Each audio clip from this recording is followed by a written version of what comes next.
एक छोटे से गांव में अर्जुन नाम का लड़का रहता था।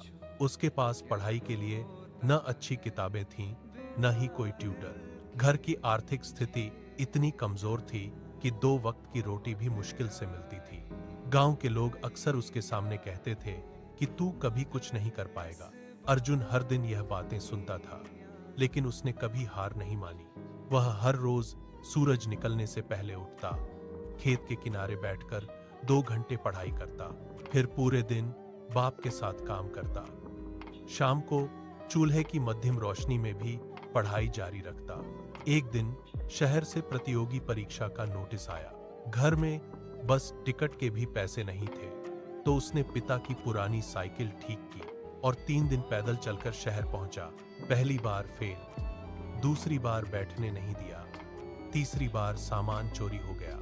आखिरकार चौथे साल उसकी मेहनत रंग लाई।